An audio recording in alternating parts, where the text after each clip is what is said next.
Hello and welcome to Get Better, a show about two longtime friends trying their best, growing up, and hopefully getting better. I'm Zach Johnson. And I'm Sam Cherry. And we are back. We are back with part 2 of our Taylor Swift episodes. Yep, this is it. We are going through the last 4 albums. We'll see if there's going to be a part 3. We really like these albums, so they might take a little bit longer. But yeah, I mean, with that in mind, let's get into it. The year is 2014. Let's just jump right in. So, a quick disclaimer: this is a part 2. And it's in the title, but you know. Yeah. So, part 1, we go through her first albums. We go through Taylor Swift, Speak Now, as well as Fearless. Jeez Louise, I put those out of order. And Red, kind of giving an overview of the career of Taylor Swift. And as Sam and I said on that episode, we're not very familiar with Taylor in that time.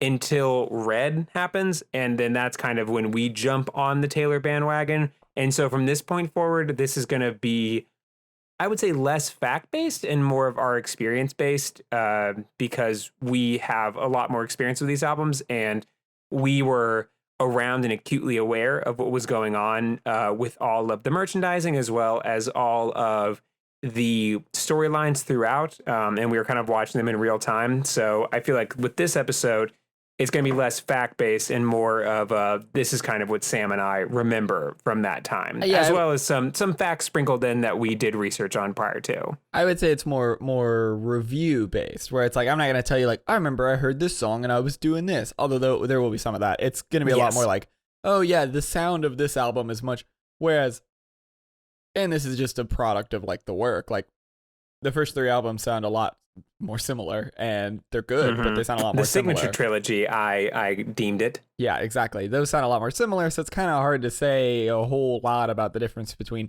other than just like, oh, these won this awards, these won this, you know, whereas like, 1989 and Reputation sound like very different, and Lover and Folklore sound very different. So we can talk more about like the work and the music instead of just like, and then she did this thing. It's like, no, we can actually talk about the music, which I think is more in our wheelhouse of skills.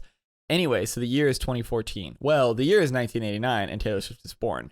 And that we covered in our first episode. I cannot believe I didn't say the fact that she was born in 1989, but I didn't. Anyway, so in 2014, she came out with her album, 1989. Another thing I just remembered that I forgot to mention. So there's all this like, you know, cipher code Taylor Swift cryptology that goes on with her stuff. It's a whole college course. It's a whole thing. One of her things is the number 13, which I never bothered to look up. It's something I've always known, but I just didn't. I was like, I don't know. She's got something with, you know, Chance the Rapper's got his thing with the number 3, 6ix9ine's got 6ix9ine, whatever. They've all, I don't know what it is. Yes, the famous cryptography of Tekashi 6ix9ine. Yeah. Wait till you find out what all the tattoos mean. Anyway, but when reading this, not only did she start songwriting at the age of 13, but she was born on December 13th, 1989. Anyway, so if you ever see any like weird Taylor Swift stuff that has a number 13 in it, that's where it comes from. Oh. So this album came out, this I would say broadly, just as far as personal experience, this I would say broadly is like it is a moving on album. I say that broadly just to connect it to my life. So this album came out 2014. I mostly listened to it 2015, which was my last year of college, but I took a 5th year. So I took one more semester. So for me, this whole album was around this period of time where like all my friends moved away, including you and frequent guest Charlie. Mm-hmm. And everyone I knew had moved away, and I made new friends who are now like some of my closest friends, and I met my wife and all this stuff, and like all this good stuff happened. But in that year also, like everything from my previous life like kind of ended because everyone just like graduated and moved away. And so this album was my favorite for a long, long time because the whole album is about just this like toxic, which I wouldn't describe college as a toxic relationship, but toxic relationship and moving on from a toxic relationship. And it like burned into my psyche because it was this period of time that was all like moving on, like college was over, everyone was leaving. And I just had this album on repeat for like a year straight because it's just every single song is about like the end of a situation, which is a great album for her, like her first definitive step, her first definitive not country album. You know what I mean? And also the time in her life and everything.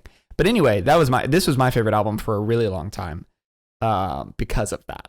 Yeah, I think this album definitely exists in kind of the Taylor Swift lore as its own separate thing. It 1989? is kind of, yeah, because I mean, as we move on in the future, it is her definitive step into full on pop territory. Yeah. I think that Red is the culmination of everything prior to, and it becomes this kind of experimental, whereas like also country based sort of like storytelling pop.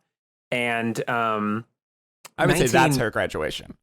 Like, yes, her graduation album is Red. In 1989, I think was in a different world. It would have been Taylor's beginning of this type of music. Sure. And I think because of different things we'll get into later, this album kind of exists alone in the Taylor Swift albums because it is just this pure pop like masterclass that is not really followed up with anything like it. And you really get away from a lot of the storytelling in it. This is an album where you see her move more into herself as a celebrity. You get a little bit of that on Red with I Knew You Were Trouble When You Walked In, or We Are Never Ever Getting Back Together. Things that you can really implant yourself into, but these have a lot more of you can feel that Taylor Swift is kind of using her own celebrity in order to expand her range as an artist. With songs like Bad Blood, is definitely very, like it's very known as like a kind of a Katy Perry anthem sort of thing, where it was a very pointed and targeted message. That's not necessarily how it was billed, but with the lyrics, people figured it out pretty quickly, and she never confirmed or denied, which is the kind of like wink, wink, nudge, nudge way to confirm it. You have Style, which is, possibly about Harry Style. Seems pretty straight up and down. I mean, I know there's always a little debate about it, but it's like, it's like, and Blank Space and I Know Places, you see her kind of you moving into a less of a you see her moving less into a kind of bubblegum sort of romance, as well as a sort of like kind of sensual or tantalizing romance, where it's like, I'm kind of a bad girl. And this is the first time where she kind of moves in that area. And this thing truly just exists as its own pop thing. I think of all the Taylor Swift albums, this one I would argue is the strongest. I think this is her strongest album, top to bottom. I think, and maybe that's just because I am like a absolute pop fiend where all I want to do is dance. I think that that's album, what they always say about you. Yeah. I think that this album has a lot of her most, other than Folklore, which we'll get into later, her most cohesive sort of style, like weaving the whole thing together. Well, and I would say, like, you made a comment about it's not as story driven, and I would agree, but I think this is when her music gets really interesting to me, or her albums get really interesting to me, and Reputation, I think, is so weird for the opposite reason, or for, I guess, for the same reason, but not doing a good job of it. It's less about individual stories, but each album thematically is cohesive, right? Like, this is the Driving at Night with a Boy album. Yes. Or like the Driving, yes, I guess. 1989 is the Driving in Cars at Night album. Driving in Cars at Night album, right? Like that, it's and that's what I mean is like, every single song is about a dysfunctional relationship, and even to the point, and it's tracked so well. And she's really good at starting and ending an album. Actually, you know what? I say that, but I think Welcome to New York is such a random track on this. But Clean is such a great ender, and it's so good thematically because every song is about these toxic relationships, either at the beginning or end of them. Something like style is not a is not. I mean, it's a toxic relationship, but it continues to go on. Mm-hmm. And Blank Space, I think, is a much more sensible open to the album, because it is this parody of the character that she's shown in the media, which is like everyone gives her shit all the time because she's had lots of boyfriends. There's a reason we haven't brought it up. It's because I don't care. I find it the most boring subject on the planet. Yeah. So we're not going to talk about it because I don't care. But yeah, if you don't know, she's had a lot of boyfriends. I think that you and I have spoken privately about her boyfriend now, and how there's like all these articles where it's like, why is Taylor Swift keeping this guy so secret? It's just like, I don't know, because the media abuses her every single time they find out anything about her personal life. Yeah, because like, you are all goblins. Like, it's why would any celebrity tell anyone who they're dating? You guys are monsters. We're real anti-paparazzi pair. Yes. I don't care if we lose followers. I'll stand on that. Yeah, that's fine. If any of the paparazzis want to stop following us, I guess. Unless they're our friends from Cali, in which case I don't know. You could change my opinion. We're a big fan of you guys. Anyway, yeah, I feel like this album. So I mean, again, Welcome to New York, and I actually just found this out when researching this today. She moves to New York in 2014. But I think the track, you can, if you take that track out of the equation, the album makes a lot more sense. But still, I agree, a very strong album. And Clean is all about being, I think it's like 10 months sober, which I don't know exactly how I feel about. I don't know. I'm a little tired of, if we could, as a rule in songwriting, say no more songs where we compare being in love to a drug or being high. I think we're done. I think we've done it. We got it. Yeah, that not for any like PC reasons. I'm just tired of hearing about it. Like, I get it. Yeah, I get it.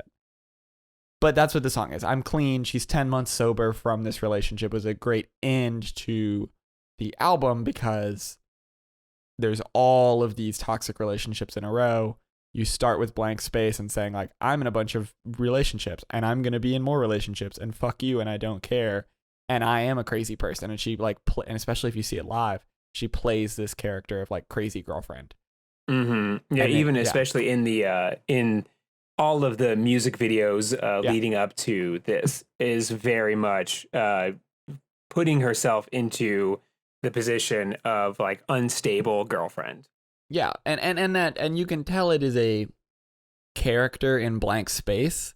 But it's obviously a topic that she obviously has toxic relationships, and I mean that from like the text of her music. Like, you can't write an entire album about toxic relationships and not have some, you know what I mean? Mm-hmm. So like, she's obviously dealt with that. I think Out of the Woods, which was my favorite song on the album, I think probably still my favorite song on the album, and I've had a lot of people give me shit about it, but I love that song. You love the line Screaming Color. Color, yeah, it's so cool. It's a cool line. But that is all about like, there's this repetition and repetition and repetition over and over and over again, and like going back and forth and back and forth and back and forth in a relationship that isn't working. And I just think it's so killer. And it's one of the two songs on this album that Jack Antonoff helped her write. So yeah, big surprise. This is kind of the beginnings of Jack Antonoff's position as a producer for Taylor, which we'll get into in the Lover era. I think one of the other like standouts. Oh right, I forgot. There's one more thing we absolutely have to mention about this album. What? But one of the other standouts that I really loved is Wildest Dreams. And absolutely. She gets some shit for this later. Not this song, but this thing I'm about to say. But this is her first like Lana Del Rey song that she makes. Like it sounds like a Lana Del Rey song. It's a rad song. That's not a complaint. But this is the first time, and you see it a lot more on Folklore. Yeah, where she kind of takes the imagery or like the songwriting of her contemporary Lana Del Rey, who is also great. Well, yeah, it's great. It's not if she made a song that sounded like Carly Rae Jepsen, which I guess she does. She makes a lot of them. Yeah. I would also like it, like so. But I thought it was worth mentioning. Anything? What do you think about this album before we get to like the big award?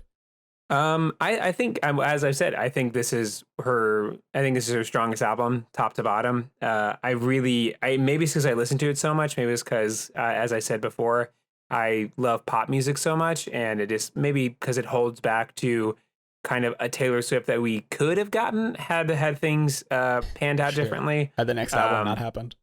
Yeah. Well, had the next because had the next 3 years of Taylor's life not happened. Right. Exactly. And yeah, so I mean, I love it. I think you're exactly right. I think it follows a very it follows a storyline of like a toxic relationship, and I think that I love the artwork of it. I love just the poppiness of it. I would say the only misstep on the whole album Of is course. How You Get the Girl. Oh. I think that song is like a kind of a kind of a trip step. Yeah, it's not great. Yeah, but everything else, as I look at this track list, I'm just like, yeah, I love this. I loved that weird music video of her and all of her friends doing a super heroin Oh, for sort of Bad thing Blood? to Bad Blood. Oh my gosh. And surprise fan Kendrick Lamar comes in for a verse because Kendrick Lamar was on a radio talking about how much he loved, I think it was Shake It Off. And then they Really? just got in contact with each other and they were like, hey, you want to do a verse? And Kendrick, I think this must have been the summer before Kendrick would never do anything like this again. Yeah. Like Before he it's became kind of the a greatest living sidestep. rapper. I think it's the same year, but he does a track on a song called YOLO by The Lonely Island. What year is that? What? 2013. Oh, that's the There's year a- before this. Yeah. So there's a The Lonely Island has a track with Kendrick Lamar in it as well, and he's kind of like doing some jokes, and it's Yeah. really strange because it's just like, oh, you're Kendrick Lamar, famous for later being Pulitzer Prize winner Kendrick Lamar. Right. And so I think that 2014 must have been like the last time before Kendrick was like, okay, I'm To Pimp a Butterfly guy now, so I can't be doing features. Because Kendrick Lamar's, I mean, Bad Blood is the weakest track, I think, on the album. And his verse in the music video makes the song way better. Yeah, Bad Blood is Taylor's. She has to have, one like scream song, Right. and I think that changes over time. But there is a quota for one big time shout song. Right. Well, and it was kind of Reputation light. It was like the warm up of like, hey, Mm-hmm. how do you guys feel about this kind of music? What if I made this a whole album? Yeah.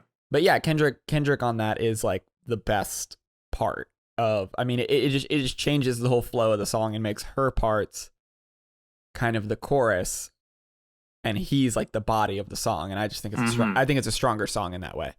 But anyway, so after all this fuss and muss, the 52nd Grammys come around, or Grammys. The Grammys in 2014 come around. A Grammy, yes. A Grammy, one of them, and 1989 wins Album of the Year. So I guess her strongest album paid off because she won Album of the Year. And in the movie Miss Americana, it's a Netflix movie. If for some reason you're listening to our podcast on Shuffle and you haven't seen part 1, go watch the documentary Miss Americana.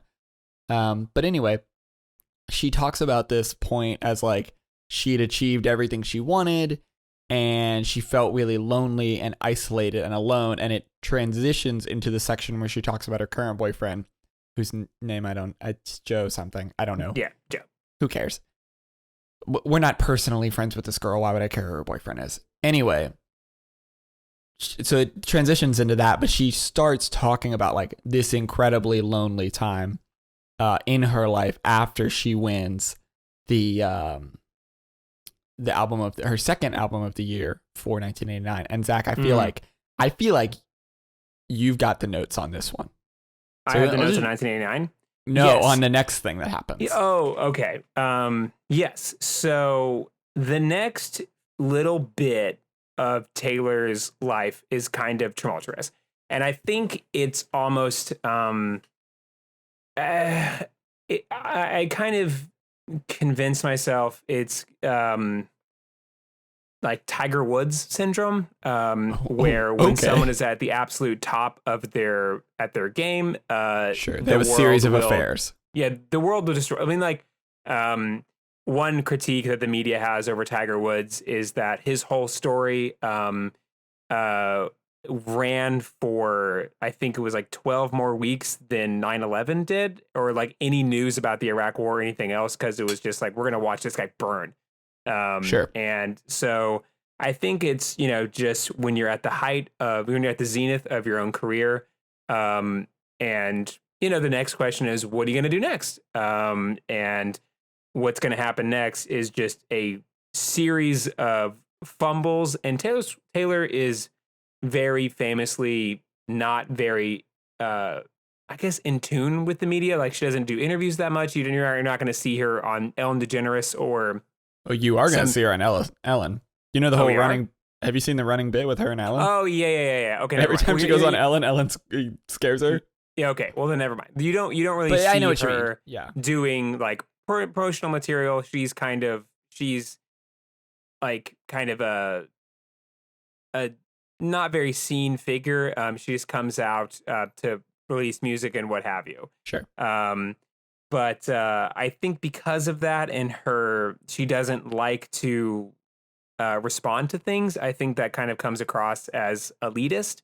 And this comes out most prominently in so we have to go back to them because these two people are entangled forever. Sure, of course. like two exploding stars, just black holes sucking each other in. Kanye West comes out with an album called The Life of Pablo, and The Life of Pablo it's an album, and it exists. it exists, and on this album he has a very public facing line about Taylor. He's insinuating that he made her famous. He says, "I made that bitch famous," and it is seen because he's talking about that moment at the VMAs, as all these things often come back to. Sure. And it's seen as like really tasteless and kind of out of nowhere and very misogynist, and just that Kanye would insinuate that a woman cannot have a career without him making it. And Kanye is the exact opposite. I think Kanye is actually the exact opposite of Taylor Swift. I think so. I mean, both of them are very good at making music, but where Kanye just can't drop it. And he has like very public facing meltdowns where he's always wanting to be understood, and he makes situations for him oftentimes worse by just trying to explain himself, but digging himself in a greater and greater hole. It's so bad. So he has this whole thing where he's talking about, he was like, and it's on the tour, and this is a very bad time for Kanye as well. He's off his medication. This is where we get into the whole like slavery thing. And that's a little bit later, but it's kind of around the same time. So Kanye is having feuds with everyone, and he very famously, in one of his concerts, the Life of Pablo tour, got famous for, he would just stop the concerts mid-song just to kind of talk. Yeah. And they were often unhinged. We both went to one of those tours. We both went to one. Yeah. They were crazy. But so he makes remarks about Taylor and how he's being demonized in the media because Taylor gave him permission for this, and he has nothing to back it up. So everyone's kind of like, Kanye, just, this is not for you. Taylor Swift is America's sweetheart. And then Kim Kardashian comes out with a video of Kanye and Taylor on the phone together. Right. And the video is edited in a really specific way.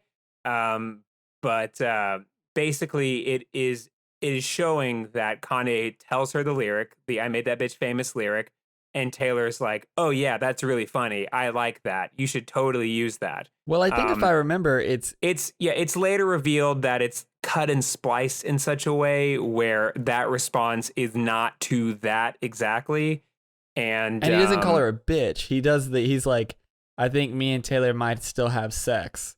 Yeah, like that's the line. Like, it's not "I made that bitch famous." That's yeah. I think importantly, because she comes out later, and I'm sure you'll get to. She comes out later and is like, where in the video did he call me a bitch? And I think that was the part that she was most upset. Also, the music video. I don't know if you're gonna get to that. I certainly won't. But Okay.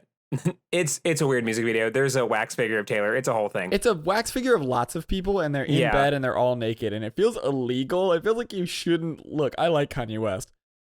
I like Kanye West's music. I don't like Kanye West as a person, and I feel like you shouldn't legally be allowed to make a nude model of a different person and then put it on television.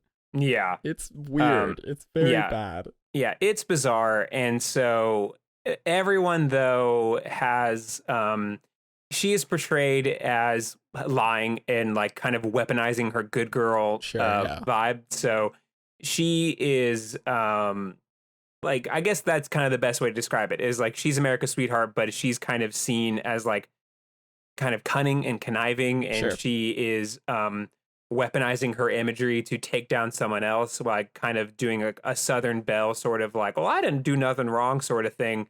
And then people start associating her with a snake. And every single calls her that.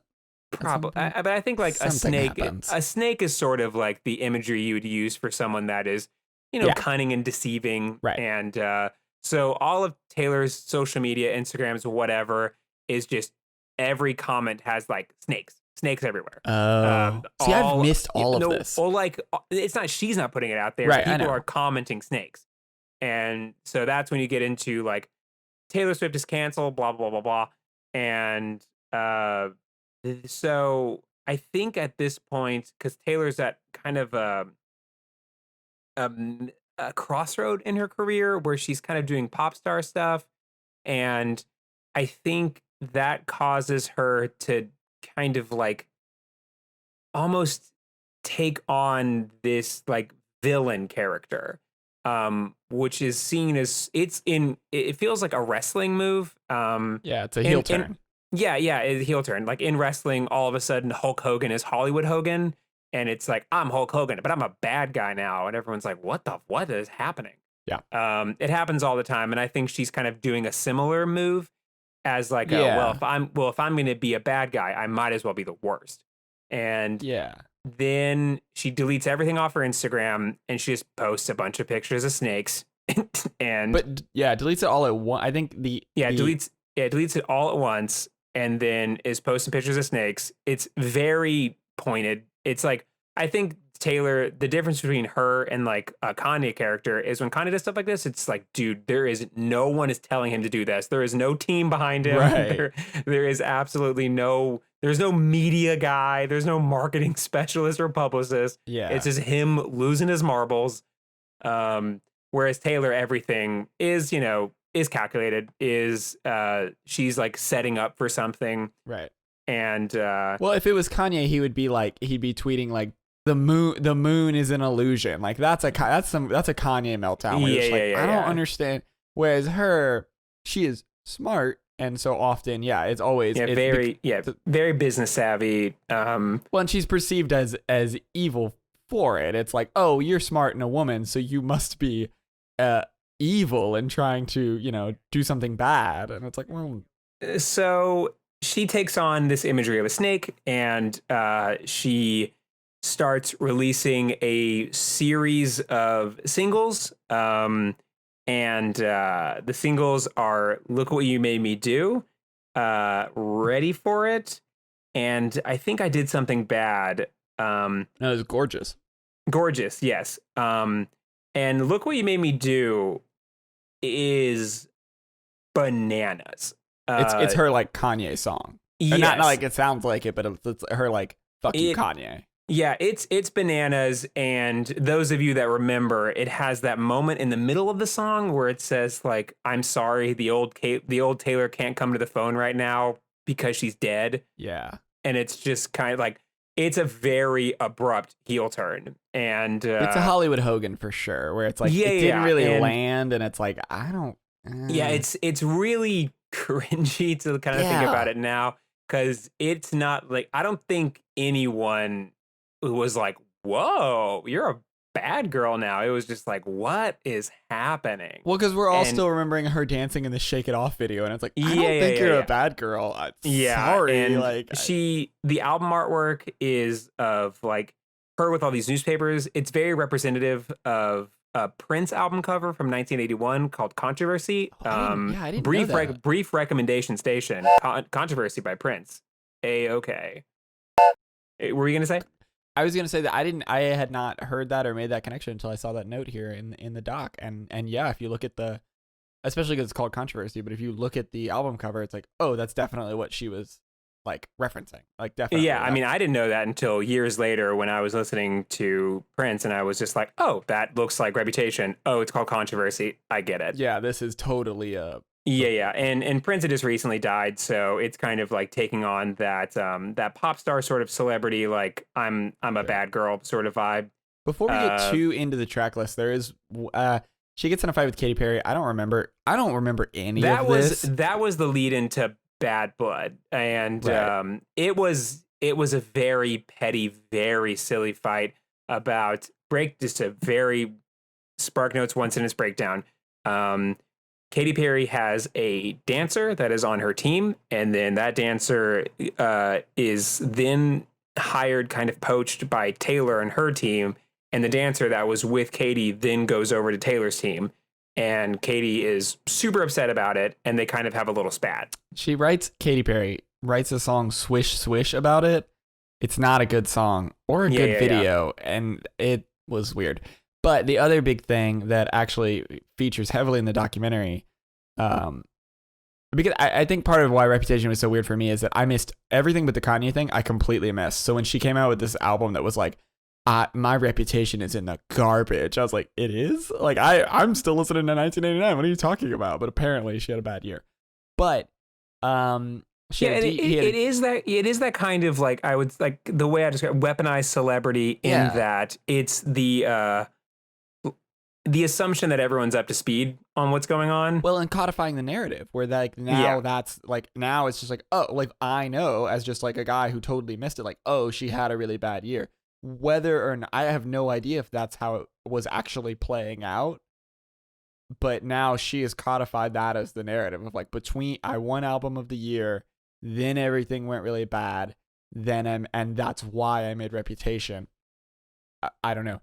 But the last thing is this, she had a DJ, he's a piece of shit, but he like very publicly, I think, put his hand up her skirt and grabbed her whole ass in a picture. It is in a picture, yeah. I've seen the picture, his but hand is hiding.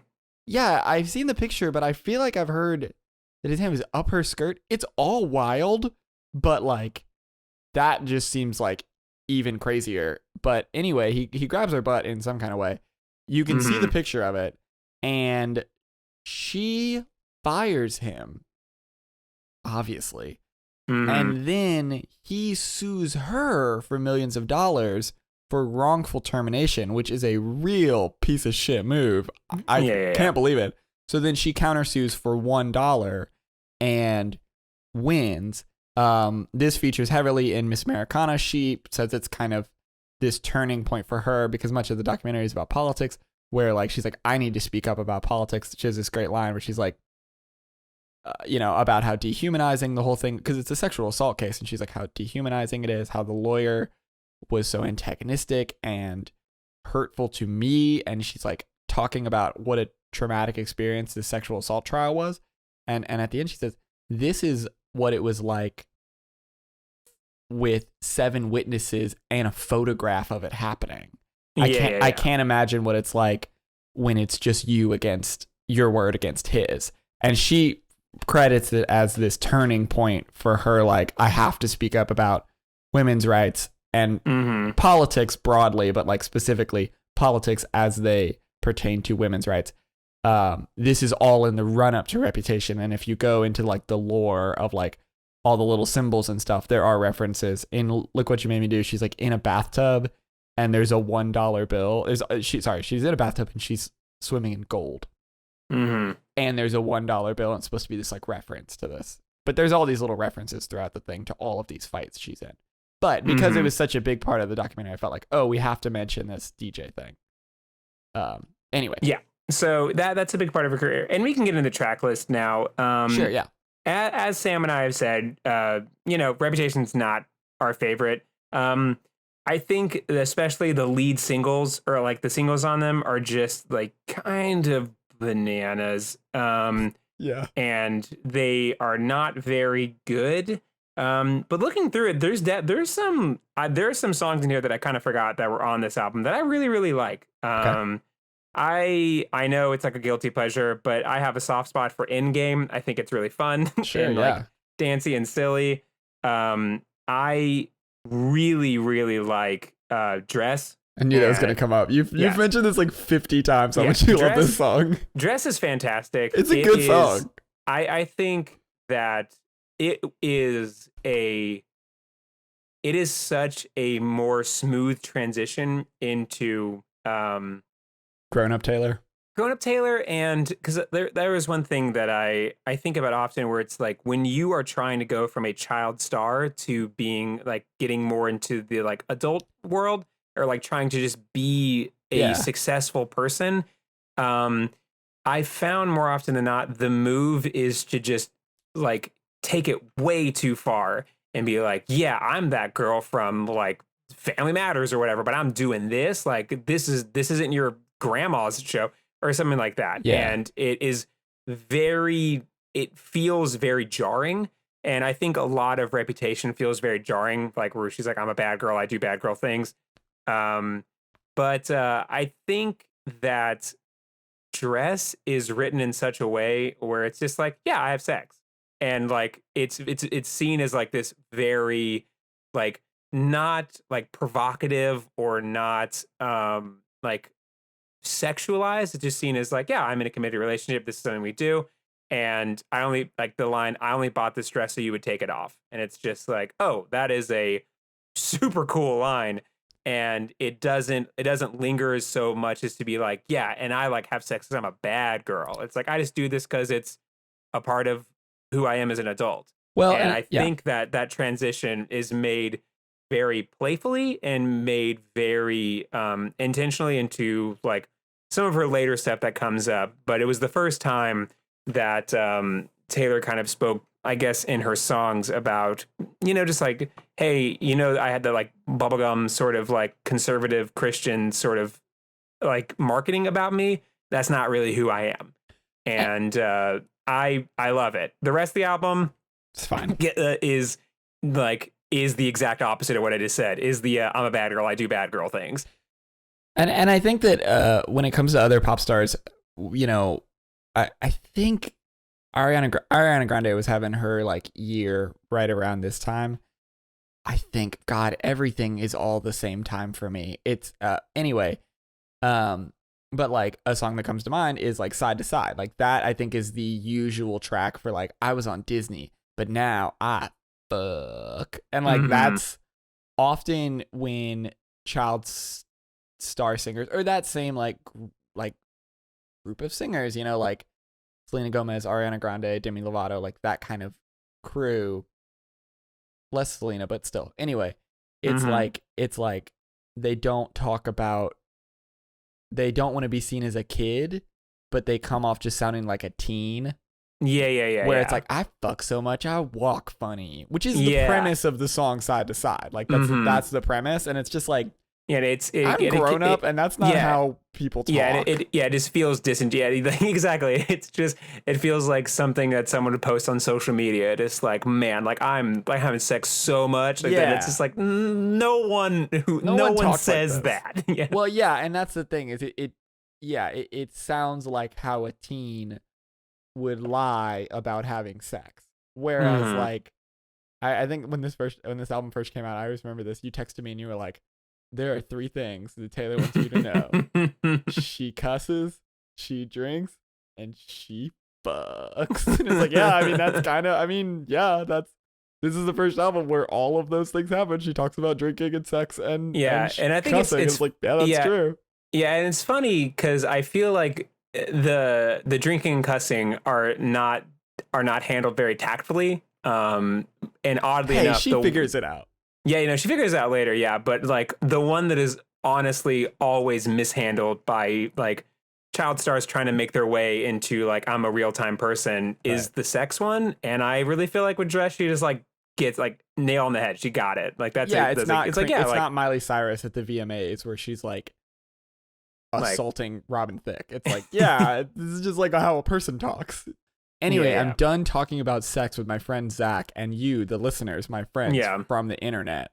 So the thing that I don't like about the album, just to get there, because I feel like she usually does a really good job of this, but this album stands out as a bad job. I feel like the album is tracked super weird. Like she basically wrote 2 albums, and from what I hear, Lover was supposed to be the next album. But then shit went sideways and she was like, I have to write Reputation. Like that, Yeah. which it, I have to. The people need my response. I have to write maybe my worst album. Maybe. I don't know. She has to have a worst album. But Yeah. anyway, so it sounds like 2 different albums. Like a song like Delicate and Gorgeous and King of My Heart are like a completely different album from Ready for It, Endgame, and It Did Something Bad. Like sonically, thematically, Delicate I think stands out the worst because it's for like, I don't know, you've heard the music. It's 4 of the same kind of song that's like big hit kinetic songs, and then it slows down like a ton to this like, oh, but I'm in love. And it's like, wait, what are we doing? It feels like it should be 2 halves of an album, you know what I mean? Like it should be, and then you go right back into look what you made me do, right? And it's super strange on the album. Feels Just like in it the should be middle, track 5.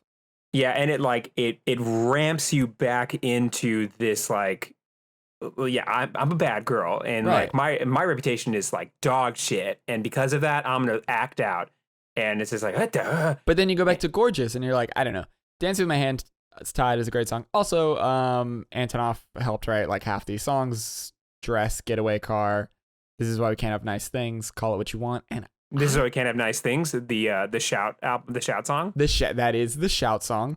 And Dancing with Your Hands Tied is the Stay Stay Stay song. Yes. Great song. And New Year's Day, I mean, as much as I don't like the tracking because it feels all over the place, it is a perfect ending song. And what I wish this album was, this is my headcanon for Reputation, is what I wish this album was a party all the way through, in the same way that 1989 is like a toxic relationship all the way through and then clean. What I would love is if this album was a party all the way through and then New Year's Day, because it's the most sensible choice for the end of the album Reputation, right? Because it's like all of this stuff. I mean, This Is Why We Can't Have Nice Things, her shout song, is like a big party anthem, right? Like, and then to slow down at the very end and be like, okay, that was all New Year's Eve. Now we're in New Year's Day. And, and to have this allusion to this relationship that is like blooming during this time.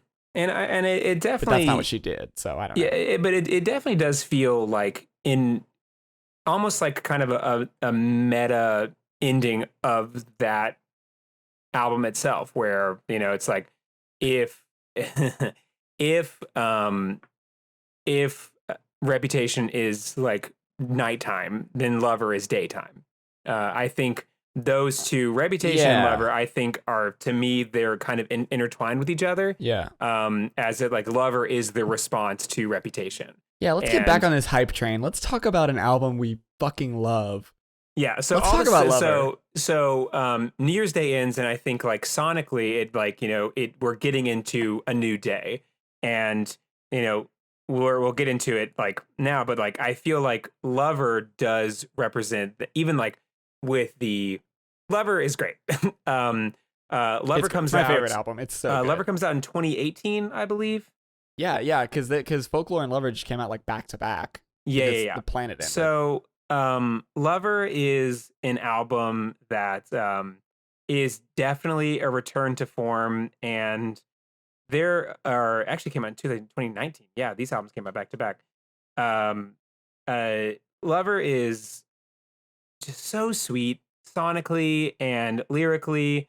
I was she is moving into kind a more of her like pop self as well as her like feminist icon sort of self. Totally, yeah.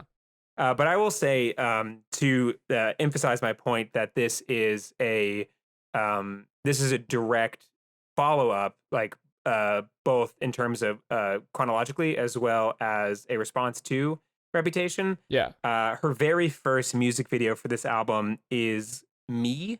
And it begins with this snake that's slithering towards the camera. And I remember audibly being like, God damn it, more of this. Like during the video, I was like, no, come on, man, not more of this. So the snake slithers into frame and then it just explodes into a bunch of butterflies. Right. And then it begins the song Me, which is the It is the This Is Why We Can't Have Nice Things. It's the shout song of the album. It's a shout album, but it's the shout song. And once it like Taylor also not being super great at singles. Me is the weakest song on this album. It's not, but it's definitely not. It doesn't hold is up. Yeah, but definitely is like the song where it's like, hey guys, that was bullshit back there. Remember that shit I did? Do you want to? No, we're done with that. And it was like, hell yeah, we're back. We do. Well, and okay, so there's one moment in the documentary that I want to point out. So in the very beginning, it shows this footage of her, which interestingly enough, the documentary focuses a lot on basically like it. I don't know what it was supposed to be at the beginning, but it starts before Lover. And then it seems like it's an album about the writing of Lover, and then it becomes, because of the Tennessee primaries, the midterm elections, it becomes about politics. So it's kind of all over the place as far as like what the story's about. 'Cause it's not really a biopic. It's kind of a political thing, but there's a section where it's like very clearly about like, oh, this was supposed to be a documentary about writing Lover. So there's this scene of her and she's sitting in her house and she's on the phone with somebody and they're like, well, we got all the nominations in for the Grammys and Reputation isn't nominated for anything.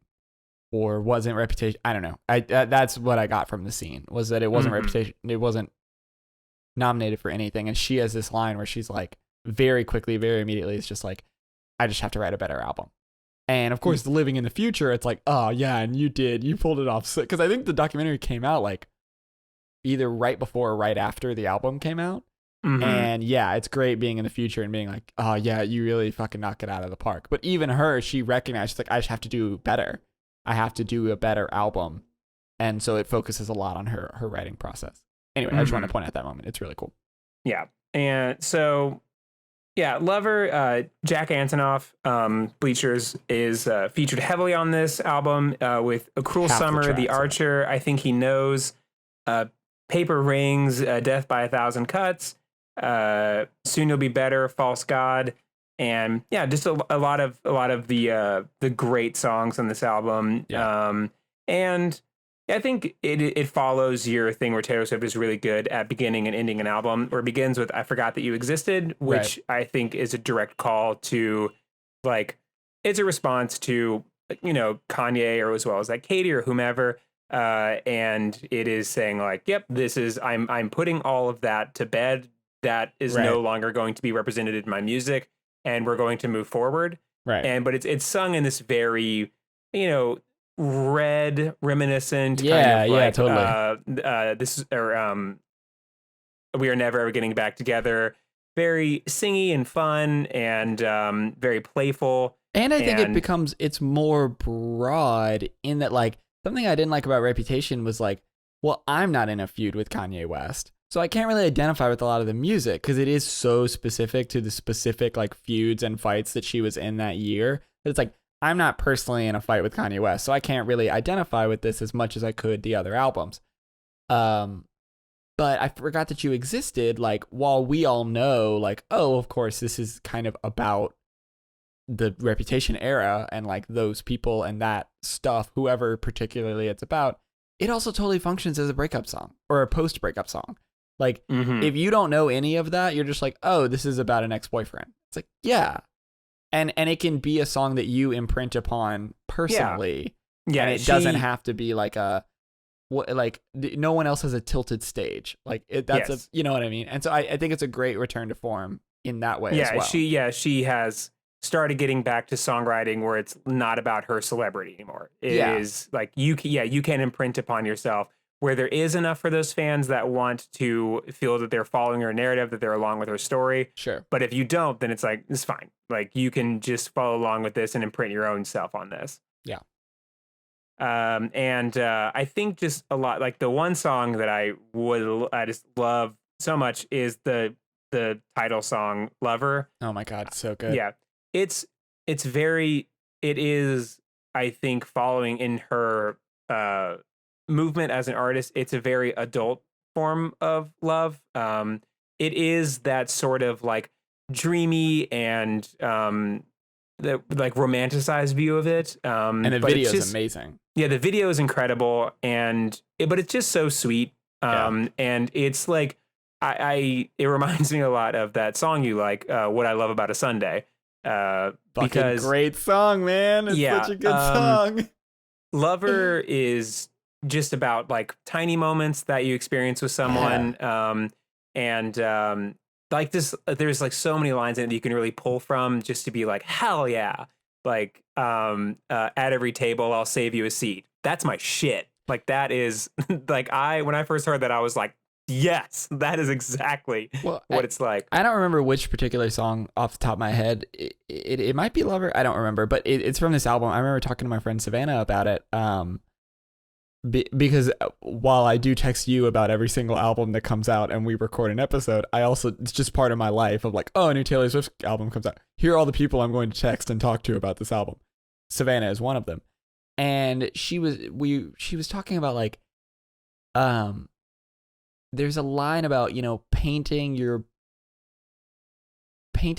boyfriend's brother's room.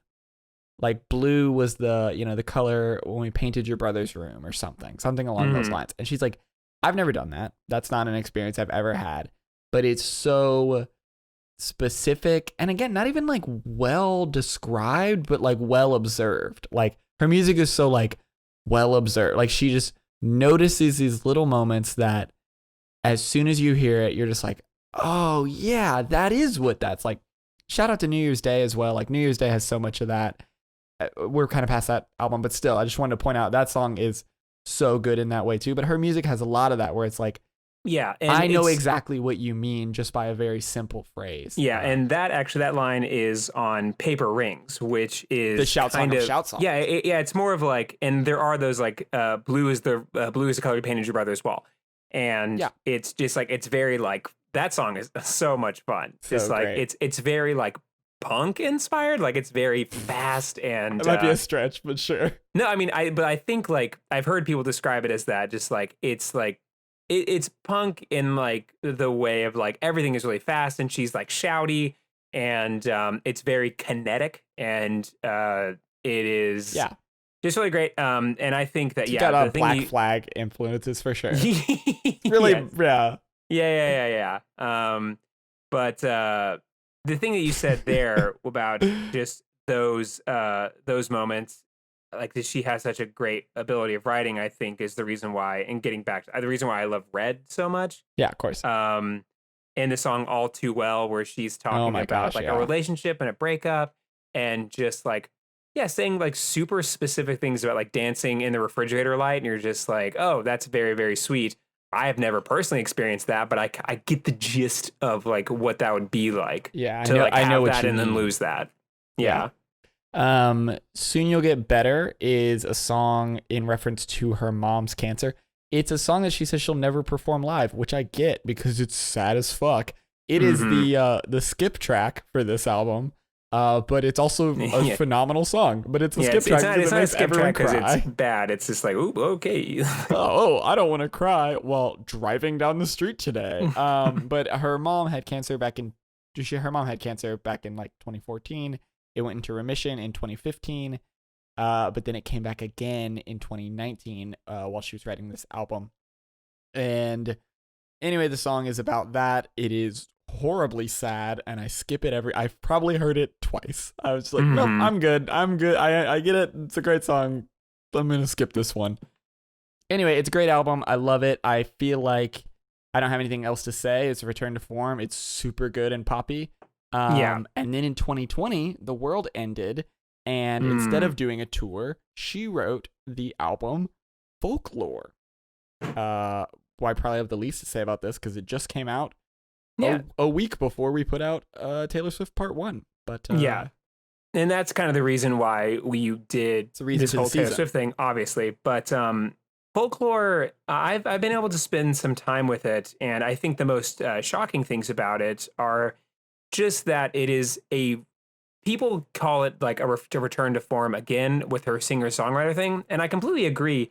I wouldn't go so far as to say that it is a folk or a country album. I was talking to Sam about this before we recorded, but people have been classifying this as chamber pop, which, because you can really feel the pop influences over the course of this album, that she hasn't just totally dropped her proficiency in the form of doing pop music. You can hear it in the One, you can hear it in Mirrorball, August, especially in Betty and Invisible String. You can really feel that her production is still very pop influenced, but it is more muted. That's the one thing that I noticed a lot about this album. I think the thing that I have been saying the most about it is Bon Iver, as well as Aaron Dessner from The National. They had a huge hand in this, and you can definitely feel that. That is an amazing collaboration with the sounds that Taylor wanted to explore, as well as their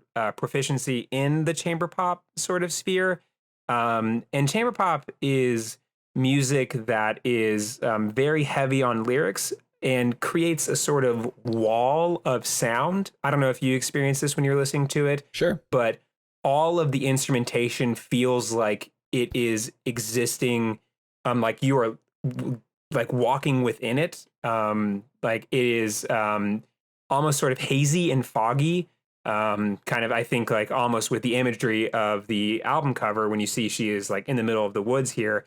The album sort of feels like that. It feels like the fog is the music and you're walking into that sound, which is not easy to do. And I think that as I was listening to it, I was like, oh yeah, this is the kind of music that Taylor should be making. Yeah. It's a much more mature form of music. Yeah, because I've seen her as a pop star for so long that it never occurred to me that I didn't make the connection that she would make a collaboration like this, having worked with Jack Antonoff so long. And she works with Jack Antonoff on this album as well. She would slip so seamlessly into that sort of like mythical, like otherworldly sound that happens with this genre of pop music that, she just steps right into. And as I was listening to it, I wasn't like, this is kind of strange. I was like, oh yeah, this is what she should have been making. And Taylor definitely has big advantages where she has fans that have followed her throughout her entire career that are growing up with her and like wanting to experience a more mature songwriting. And the second thing is that Taylor's great at songwriting. And she's killer. She's super good at it. Had she really struggled with that, and had she, made really generic pop music, this transition would have been a problem. Or had she been relying on a lot of other people to write her songs for her, it would have been an issue. But the reason why she fits so seamlessly into this is because her fans have been growing up with her. They're aging millennials who also want to have, much like when they were in high school, they want to have their experiences echoed back to them, and they want to feel like they're being seen. And Taylor's just, as we've said in previous episodes, Taylor's just really good at writing emotions and making the audience like, yeah, that's exactly what that feels like. So we talked for a second, and you don't know the thing about Betty. And so I would just like to walk you and the audience, if they don't know, through the thing about Betty. So I talked, I think, last episode about how, her songwriting and storytelling really matures, especially on Folklore. What I'm talking about is this trilogy of songs in Folklore that all work together to tell one story. So, and this is confirmed by her. Like, she's said this in an interview about when the album dropped, that this is what's happening. But it's also, with the text of the song, it's clear. That's the thing, is there's lots of speculation about her music, but like if you just printed the lyrics out and read them without knowing anything about her personally, you can see that this is happening. Mm-hmm. Anyway, so Cardigan, August, and Betty are 3 songs that are all part of the same story, told from different perspectives of people in the story. So Cardigan is from the perspective of Betty. The story is about this couple, Betty and James, who are dating, and then James, they're not married, so I don't know what's it called. I guess he cheats on her. Yeah, it's not an affair, but he cheats on her with some other unnamed girl, and then in the end, James goes back to her and asks for her forgiveness, and they get back together, and it's very sweet. So Cardigan is from the perspective of Betty. August is from the perspective of the other girl, and it's a story all about a summer fling. And Betty, the song Betty, is from the perspective of James.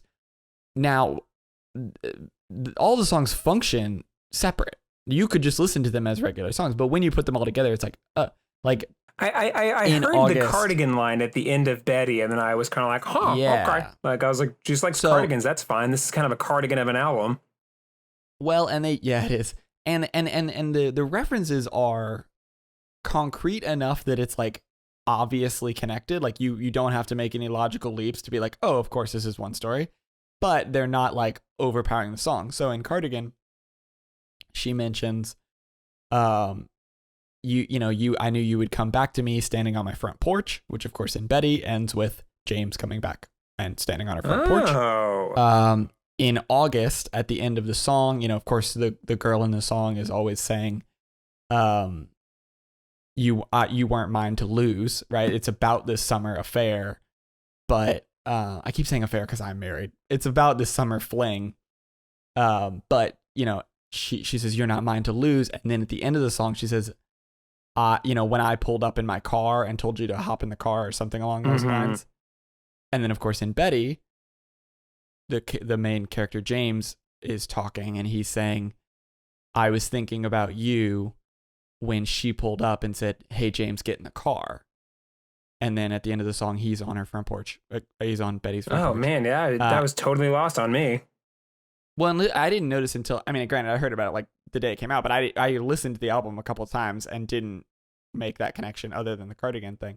And in both the song Cardigan and Betty, both characters talk about walking down cobblestone streets together. So so it's not overpowering. You can listen to the song and not realize there's more going on, but there is enough like concrete evidence that like, oh yeah, of course. She says, I pulled up and told you to get in the car. And then in the other song, he says, she pulled up and told me to get in the car. There's one more thing about this album, or about this set of songs.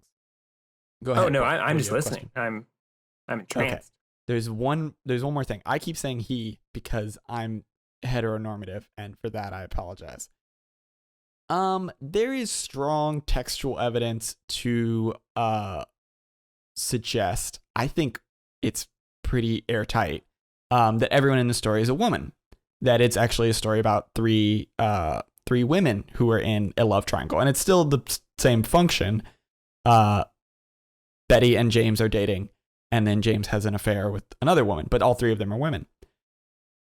Because if you've heard in the song Betty, the name Enza, right? Which is a pretty unique and kind of random name. Enza is the name of Blake Lively's daughter. Oh, okay, who the fuck cares? Well, Blake Lively also has a second daughter whose name is James. Oh, what? So it feels like there's no reason at all to bring up this very specific name of a girl who has a sister with the same name as your main character of the song, unless you are trying to sort of like tell the audience like, hey, there are girls named James. Because of course that's your first thought. It's like, oh, well, James is a boy because that's a boy name. It seems inconceivable to me that you would bring up a girl named Enza if not to say, hey, Enza, it's this girl. She has a sister named James. James and Enza, my characters are named after these two women, right? These two girls. Oh, wild. Right. I'm sorry. I feel like I don't need to explain it more. I've made my point, right? So there's pretty, it just makes sense. Like, oh, well, why would you throw this wrench in there to remind the audience, hey, there are girls named James, unless you were trying to tell the audience the James in this story is a woman. I wonder if because I know they're pregnant with a third kid. I wonder if that one's name is Betty. That is the rumor, but I don't know. So anyway, all that to say, not only is she quite good at telling stories from other perspectives, it's something that she's never done before. It's not that it's never been done in music, but it is certainly a stretch for her. Stretch for her and her musical chops. But the writing of it, and how the three songs work together, and they don't overpower each other, but they do very clearly fit together. I thought was super impressive, and I was really impressed with the album. And also, Cardigan and Betty are just like amazing. Yeah. songs. So that's the thing about Betty. Wow, that was actually really informative. I did not know that at all. That's because that's interesting. I wonder if what's it called? I wonder if Illicit Affairs is also in that sort of vein. I'm not sure. Maybe not. I read an article where someone referenced it as a part of it. The quote from Taylor herself mentions those three songs. Okay. So thematically, it's very similar, but I think as far as the actual story, that's the setup. But obviously, like all of her albums, or all of her later albums, they're all very like. That's good, and they're all sort of like spread throughout the entire album. Yeah. That's all I have, because again, we've only been listening to this for 2 weeks, so we don't know if it won any awards or how it did, but I don't even know if Lover's in the Grammy cycle yet. Yeah, probably not. Has that? So we don't know. Maybe it'll win when she comes out with her next album. I'm sure we'll talk about it. Yeah, but all this to say, Folklore is incredible. And I mean, I really enjoyed it. I think it's getting into like her strong songwriting chops, and I didn't even know the thing about Betty, so like now I'm even more like enthralled with it. Yeah, it's awesome, man. She's a really, really good songwriter. We've been going long, so we should probably wrap it up. But this has been our Taylor Swift episode. We'll never talk about Taylor again. Unless we do addendums, or like, hey, this is an addendum to the Taylor Swift episode, our brief 2-episode Taylor Swift podcast. Just so we're clear, I'm pretty sure her next album, we're gonna have an episode about. Yeah, and we'll just have to do this whole thing again, where it's like, guys, this is a 3-part one. No, that's the whole point. The whole point is we don't have to go through any of the other ones that we've already done episodes on. We'll just say like, hey, her new album, whatever, just came out. If you want to hear about her other stuff, listen to episode 47 and 48. Mm-hmm. But no, it will not be going through Fearless again. But next week we'll be back on our bullshit, and we'll be doing back on our bullshit. Random other topics. So ready. Anyway, that's our show. Thank you all so much for listening to Get Better. You can find us at Get Better Podcast. That's Get_Better_Podcast on Instagram. You can also reach us at meetthefockers2, fockedup@gmail.com. You can find us wherever you find your podcast, wherever you're listening to this on. If you're listening to it on Spotify, just keep those listens up so we can be one of the recommended podcasts. And if you're listening to us on iTunes, then you can leave us a 5-star review, and that would be super helpful. So a thing about Spotify, I don't know if it's just on my end. So I like I said, listen to every episode. So I search the show like every week to like find it, and because I don't really know how to run Spotify. I don't know how to like navigate Spotify. So this week was the first time that our podcast, Get Better, showed up as the top result. Ooh. And I know what you're thinking. Oh, well, like algorithms, you search it and you click that one, so that's why it popped up. But I'll tell you, I've been doing this for years, and it's never been the top result or even anywhere near the top. So hey, listeners, you can take that as a victory for you. We're the top result as far as my computer shows, and if yours is different, click on our show more or something. Yeah. But anyway, the massive embarrassment of me not being able to find my own podcast on Spotify is over, and thank you for it. And next week we'll probably be celebrating a milestone of 1,000 listens, and so we're getting really close, and along with like keep putting things on the social and like you guys supporting us, and we'll probably be talking about how we hit 1,000 views, and then we'll be just talking about how how fame is going to change us. So I'm gonna sell out. Yeah, exactly. So the minute we get a sponsor, I'm selling the fuck out. Yeah. So you guys can just thank yourselves for that, and when we start selling out, then it's all because of you. So thanks, guys. And that's our show. Well, see you guys next week.